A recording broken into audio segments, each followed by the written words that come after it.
اس میں جو ایک بار داخل ہوتا ہے وہ دوبارہ کبھی یہاں سے باہر نہیں نکل سکا، کبھی بھی نہیں، اور جو یہاں سے نکلنے کی کوشش کرتے ہیں آخر مارے جاتے ہیں۔ اس کی ریڑھ کی ہڈی اس آخری جملے پر سرسرا اٹھی تھی، لیکن پھر اس نے پسینے سے تربتر ہوتے ہاتھوں سے ریوالور کس کر تھاما۔ آنکھوں کے پار بہت سے منظر گردش کرنے لگے۔ اس کی ماں کا چہرہ، سورہ کہف، اپنے نیک اساتذہ، نماز، قرآن کی آیتیں، سب کچھ اس کی نگاہوں کے سامنے تھا۔ وہ چاہتا تو اس ریوالور کو چھوڑ دیتا، لیکن وہ اسے نہیں چھوڑ سکا۔ اس نے دل مضبوط کیا اور اسے ساتھ ہی لے اٹھا۔ اس نے یہاں سے نکلتے ہی اپنا سب کچھ اپنے سلطان کے پاس گرہن رکھوا دیا تھا۔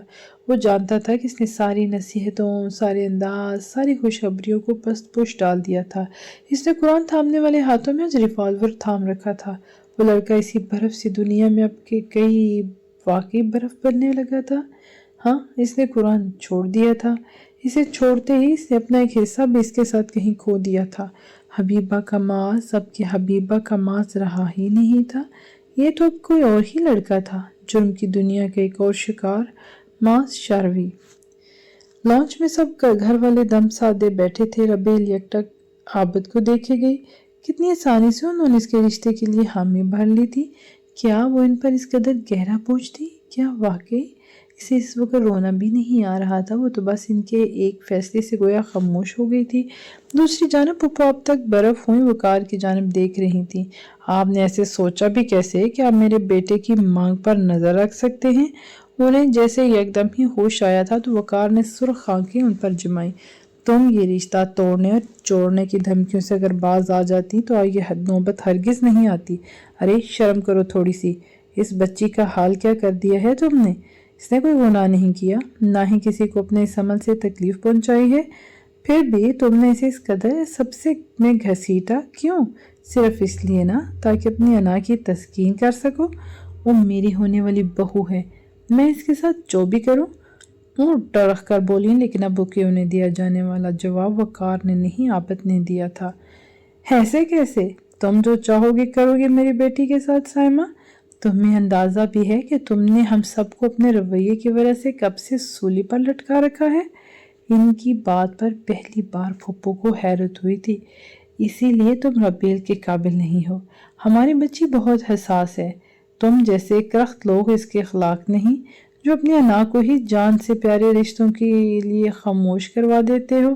ان سے بھلا کسی اچھائی کی امید کی بھی کیسے جا سکتی ہے؟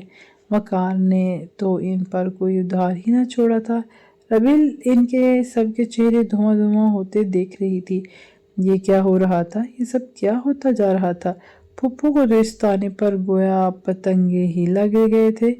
اور آپ بھائی صاحب، آپ کو کیا لگتا ہے کہ آپ کا وہ ماس ربیل سے نکاح کرے گا؟ وہ جسے ہم سب کی شکلوں تک سے نفرت ہے، وہ نکاح کرے گا اس گھر کی بچی سے؟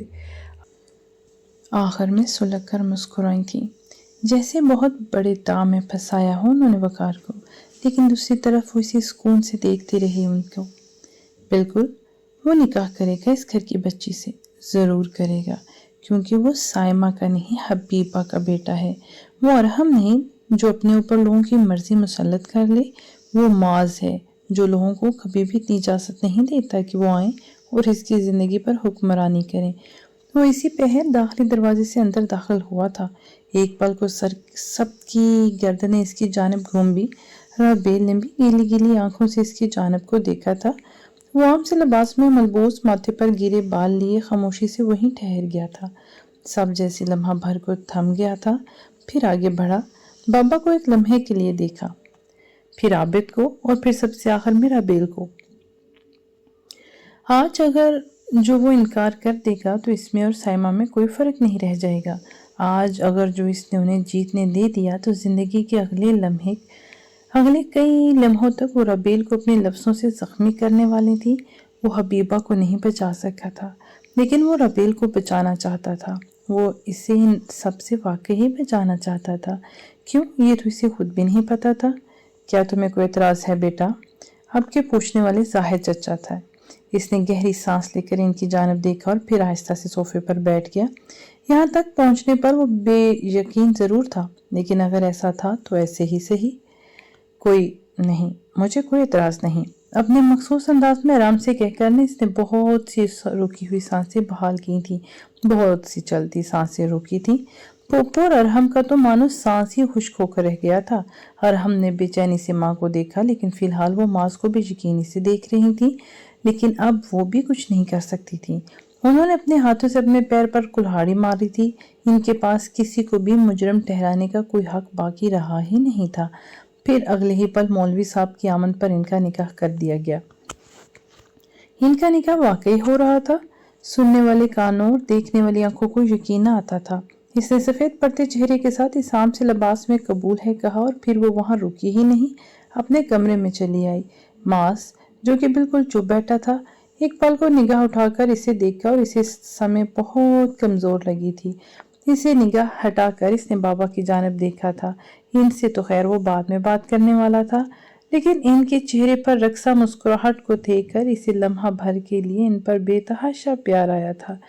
جو وہ ایک عرصے سے چاہتے تھے وہ آج اس قدر آنن فانن ہو گیا تھا کہ انہیں خود بھی گویا اپنے اس فعل پر یقین نہیں آ رہا تھا۔ نکاح ہوتے ہی وہ عابد کی جانب بڑھے، انہیں بھینچ کر گلے لگایا۔ عابد کی آنکھوں میں چمکتی ہلکی سی نمی کو ماس نے بخور دیکھا تھا۔ ساتھ اس نے رامین کو دیکھا جو اسی کی جانب بڑھ رہی تھی۔ وہ بے ساختہ اٹھ کھڑا ہوا۔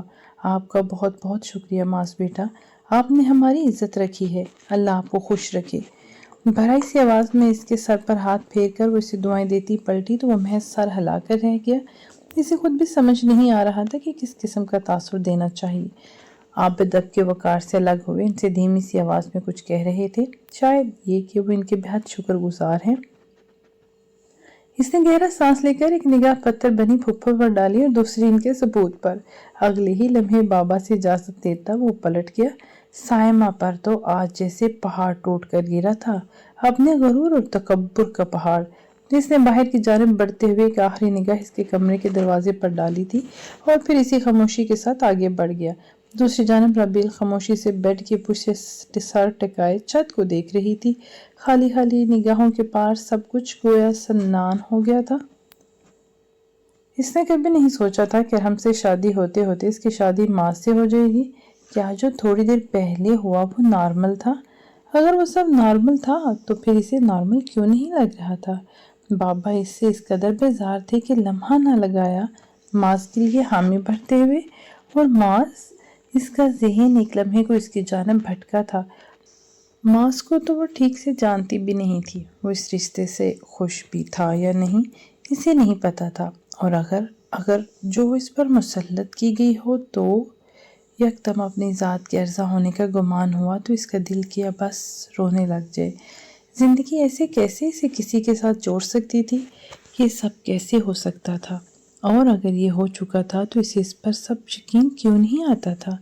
دکھتے سر کو اس نے ایک بار پھر سے بیڈ کی پشت سے ٹکایا اور اندر جمع ہوتی کثافت کو گہرا سانس لے کر باہر نکالا۔ اس کے اندر بہت کچھ ٹوٹ کر جڑ رہا تھا اور بہت کچھ جوڑ کر ٹوٹ رہا تھا۔ خاموش کہف میں اب کے اس کے اندر کی خاموشی بھی شامل ہو گئی تھی اور جسے وہ بخوبی محسوس کر سکتی تھی۔ شام میں وہ خالی خالی سی سنگھار آئینے کے سامنے کھڑی تھی جب شیزہ اور ردا دونوں اس کے کمرے میں داخل ہوئیں۔ اس نے ان کی جانب نہیں دیکھا تھا کہ کہیں اندر اب وہ سب سے ناراض تھی، وہ سب جو اس کے خلاف تھے۔ اس کا ناراض ہونا تو بنتا ہی تھا۔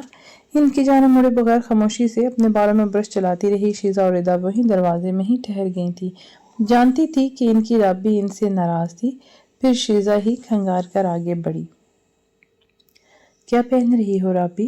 اس نے کوئی جواب نہیں دیا، یوں ہی بالوں میں برش چلاتی رہی۔ اب تو سب ٹھیک ہو گیا ہے نا رابی؟ تو تم ہم سے اب بھی ناراض ہو؟ پیچھے سے ردا نے بہت ہلکی آواز میں کہا تھا۔ اس نے یکدم ہی سنگھار آئینے پر برش پٹکا، ان دونوں کو لمحہ بھر کے لیے مڑ کر غصے والی نگاہوں سے دیکھا، لیکن ان دونوں کو اس لمحے بہت پیاری لگی تھی۔ غصے میں کون پیارا لگتا ہے بھلا؟ لیکن رابیل کا غصہ ایسا ہی تھا، اس پر ڈرنے یا گھبرانے کے بجائے پیار آ جایا کرتا تھا۔ کیا سب ٹھیک ہے؟ تم دونوں کو لگتا ہے کہ یہ سب ٹھیک ہے؟ واقعی میرا نکاح ہو چکا ہے، ایسے کیسے میرا نکاح کسی کے ساتھ بھی ہو سکتا ہے؟ میں بوجھ تھی بابا پر تو مجھے بتا دیتے، ایسے مجھے سب کے سامنے عرضہ کرنے کی کیا ضرورت تھی؟ اور پھر وہ یکدم رونے لگی تھی، وہی ہر لڑکی کی طرح غصے کے آخری سرے پر رونے کی عادت۔ شیزا اور ردا دونوں نے یکدم اس سے آگے بڑھ کر خود سے لگایا تھا۔ ان کی رابی بہت معصوم تھی، حالانکہ وہ ان سے بڑی تھی، لیکن پھر بھی وہ ان جیسی نہیں تھی۔ وہ چھوٹی چھوٹی باتوں پر رو جایا کرتی تھی، اور آج تو اس پر بہت کچھ ایک ساتھ گزر گیا تھا۔ ہم دونوں بہت سوری ہیں تم سے رابی، شیزا نے نم آنکھوں کے ساتھ کہا تھا تو اس نے آنکھیں رگڑی، ان سے الگ ہوئی۔ چہرہ بے حد درجہ سرخ ہو رہا تھا، ناک گلابی رنگ سے دہک رہی تھی اور ہچکیوں کے باعث سانسیں الجھی ہوئی تھی۔ میں بہت اکیلی تھی سب میں شیزا، میں بہت خوفزدہ تھی، مجھے بہت ڈر لگتا تھا لوگوں کے رد عمل سے۔ جانتی ہو تم دونوں کو کتنا مس کیا ہے میں نے اپنی ان تنہا راتوں میں۔ میں نے کتنی آوازیں دی تھی تم لوگوں کو، لیکن کسی نے بھی میری آواز نہیں سنی، کوئی بھی مجھے تھپکنے کے لیے نہیں آیا۔ سب میرے لیے بہت مشکل تھا، میں بہت اکیلی تھی۔ اس کے جملے بے ربط ہونے لگے تھے، لیکن وہ پھر بھی کہتی جا رہی تھی۔ ردا اور شیزا بھی اب کے اسے دیکھ کر رونے لگی تھی۔ ان کی کھوئی ہوئی رابی جیسے انہیں پھر سے مل گئی تھی۔ سوری رابی، ردا نے کہہ کر اس کی آنکھیں صاف کیں۔ کوئی بھی مجھے اپنی گیدرنگز میں نہیں بٹھانا چاہ رہا تھا، سب مجھ سے بیزار ہو رہے تھے، سب مجھ سے بری نظروں سے دیکھ رہے تھے، اور تب میں نے تم لوگوں کو بہت یاد کیا تھا۔ کوئی بھی میرے ساتھ نہیں تھا، پھپھو نے ہر دفعہ مجھے بے عزت کیا، تم لوگ تب بھی میرے ساتھ نہیں تھے، تو میں بہت اکیلی تھی۔ وہ روتی جا رہی تھی اور کہتی جا رہی تھی۔ اس کے دل پر جمے زخم بہت گہرے تھے۔ دونوں نے ایک بار پھر سے آگے بڑھ کر اسے خود سے لگایا تو وہ رونے لگی۔ ہم اب ساتھ ہیں تمہارے، شیزا نے کہہ کر اسے خود سے الگ کیا، اور ماں نے ہمیں تمہیں تیار کرنے ہی بھیجا ہے، دیکھو تم نے ہمیں کن کاموں میں لگا دیا۔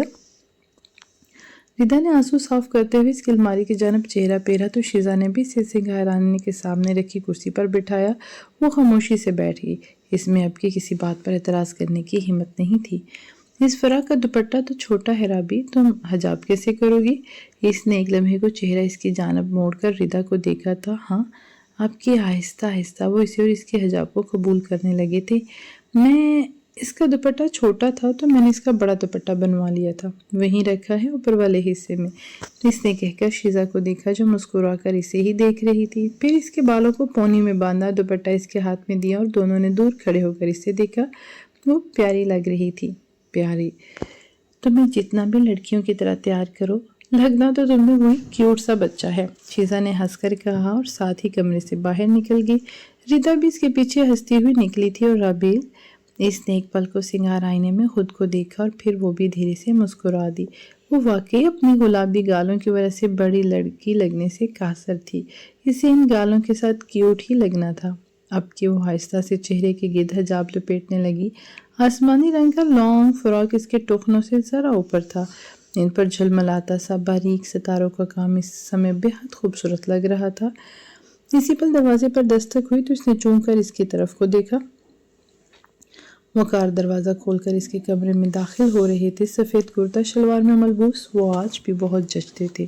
اسے دیکھ کر لمحہ بھر کو کھل کر مسکرائے، چہرہ اس قدر روشن اور پرسکون تھا کہ رابیل کے دل پر جمع ہر زخم دھلنے لگا۔ میری بیٹی تو بہت پیاری لگ رہی ہے آج، ماشاءاللہ، اللہ نصیب اچھے کرے۔ تھینک یو تایا۔ اسے سمجھ نہیں آیا کہ اور کیا کہنا چاہیے۔ وہ پاس چلے آئے، اس کے سر پر ہاتھ رکھا۔ میں بہت خوش نصیب ہوں جو مجھے تم جیسی بیٹی ملی ہے رابیل، میں آج بہت بہت خوش ہوں۔ ان کی آواز کی باریک سی لرزش رابیل کو بتا رہی تھی کہ وہ واقعی اس رشتے سے بے حد مطمئن اور خوش تھے، لیکن معاذ، کیا وہ بھی اس رشتے سے اتنا خوش تھا؟ تایا، لیکن معاذ، کیا وہ بھی اس رشتے سے خوش ہے؟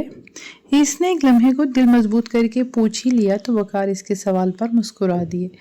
مجھے اس کی خوشی کا نہیں پتا رابیل، لیکن میں اتنا جانتا ہوں کہ وہ اس رشتے سے راضی ہے، اگر وہ راضی نہیں ہوتا تو کبھی بھی حامی نہیں بھرتا۔ تم اب اسے جانتی نہیں، اس کی مرضی کے بغیر کوئی بھی اس سے کوئی کام نہیں کروا سکتا۔ وہ اس کے بیڈ پر بیٹھ کے اب کے دھیمی آواز میں اسے آگاہ کر رہے تھے اور وہ عین ان کے گھٹنوں کے سامنے بیٹھی تھی۔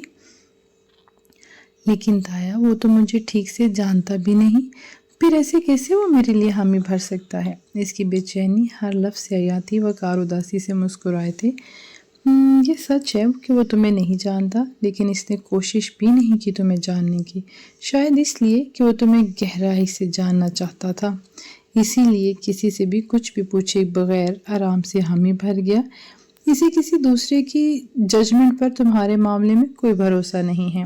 اس کے رخسار لمحہ بھر میں گلابی ہوئے تھے تو وقار اسے دیکھ کر مسکرائے۔ میرا بیٹا بہت اڑیل ہے، ایسے بلا وجہ بحثیں نہیں کرتا، لیکن وہ بہت ٹیڑھا ہے، بات آسانی سے مانتا بھی نہیں، بدتمیز ہے، بد لحاظ ہے، بے مروت بھی، لیکن اس سب کے باوجود وہ تمہیں کبھی تکلیف نہیں دے گا، اتنا مجھے پتا ہے۔ لیکن آپ یہ اتنے وثوق سے کیسے کہہ سکتے ہیں تایا؟ کچھ دیکھا ہے میں نے اس کی آنکھوں میں تمہارے لیے رابیل، عقیدت یا پھر اپنائیت، میں نام نہیں دے سکا اس جذبے کو۔ یہ اپنائیت تو اس نے خود بھی کئی دفعہ محسوس کی تھی، اگر اسے محسوس ہوئی تھی تو کسی کو بھی محسوس ہو سکتی تھی۔ مجھے کبھی کبھی ڈر لگتا تھا کہ وہ شادی نہیں کرے گا، لیکن آج جب اس نے نکاح کے لیے حامی بھری تو میرے دل میں سکون اتر گیا رابیل، کیونکہ تم سے بہتر لڑکی تو اسے کبھی مل ہی نہیں سکتی تھی، کبھی بھی نہیں۔ وہ اٹھ کھڑی ہوئی تھی، وقار بھی ساتھ ہی اٹھے۔ اب کوئی بھی تمہیں تمہارے حجاب پر کبھی بھی کچھ نہیں کہے گا، میں کسی کو اپنی بیٹی پر کوئی بات کرنے ہی نہیں دوں گا۔ تم آرام سے ولیمہ اٹینڈ کرو، جو اگر تمہاری پھپھو کچھ بھی ایسا ویسا کہیں تو مجھے بتانا، بہت ہو گیا۔ ہنس ہنس کر اس کی کڑوی باتیں ٹالنا، چلتا ہوں، خیال رکھنا بچے۔ وہ مسکراتے ہوئے باہر کی جانب بڑھے تو وہ بھی نم آنکھوں سے انہیں جاتا دیکھتی رہی۔